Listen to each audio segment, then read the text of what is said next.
Western Sizzlin is still sizzling with delicious steaks and buffets across 13 U.S. states for over 60 years. But the business was once at the top until everything came crashing down. In this video, we'll give you meaty details about this meat-themed fast food restaurant. If you're a steak lover, then you've probably heard of Western Sizzlin. This iconic retail buffet and steakhouse chain has been serving juicy, flame-kissed steaks since 1962. Nicholas Pasquarella is the man behind the flame-kissed steak chain, and he began the chain by luck. Well, not completely by luck. Nicholas traveled across the USA searching for cheap but valuable land to erect his steakhouse. He finally got it, but not in the way he expected.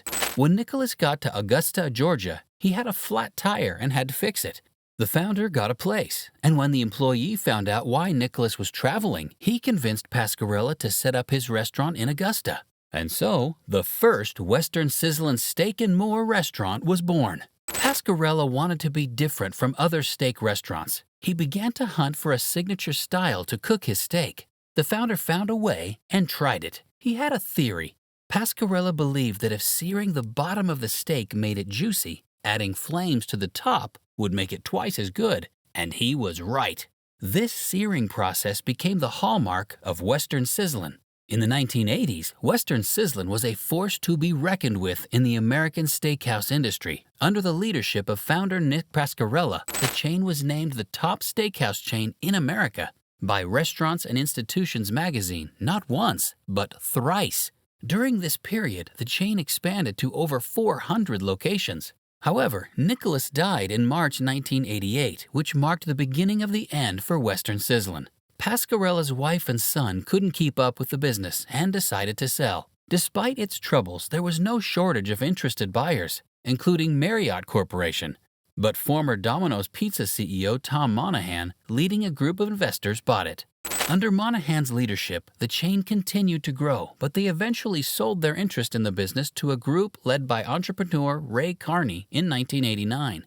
Carney and the team enjoyed some success, boosting per-store sales volume above $900,000. However, fierce competition from other chains, such as Ryan's Family Steakhouse and Golden Corral, curtailed Western Sizzlin's growth.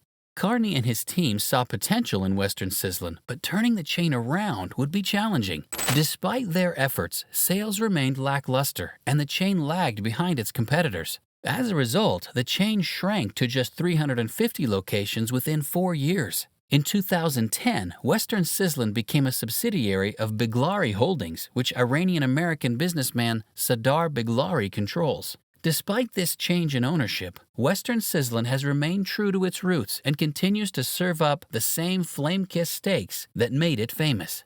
And if you like to learn about the history of your favorite eateries, be sure to subscribe for more content like this. Western Sizzlin has been guided by visionary leaders who have driven the company forward with their bold ideas and unwavering determination. One of their iconic leaders was Carney, who became chairman in the late 1980s. Under his leadership, Western Sizzlin embarked on an ambitious plan to grow the chain to 1,000 units and become the price-value leader in the family steakhouse segment. Despite stiff competition from other chains, Carney and his team boosted per-store sales volume to over $900,000. However, the chain eventually fell on hard times due to debt and the changing tastes of consumers. In 1992, Western Sizzlin filed for Chapter 11 bankruptcy protection, but Carney remained optimistic, telling Nation's Restaurant News, "This is our chance to clean up the balance sheet. Our operations are sound and we feel comfortable with the company." Unfortunately, Carney never got another chance to realize his dreams with Western Sizzlin.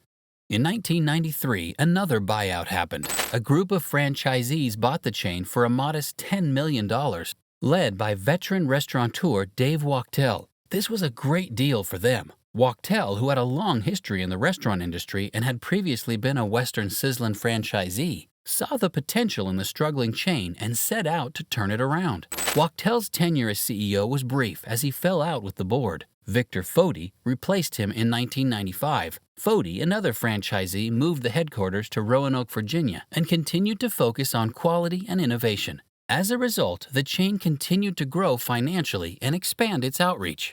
Western Sizzlin has been around for a while, and it has suffered heavy losses. It all began when the founder, Nicholas Pasquarella, died, and his wife and son decided to sell the business. Do you think they should have sold the business, or should they have managed it on their own against all odds? Let us know in the comments. And don't forget to leave a like and subscribe to support our channel.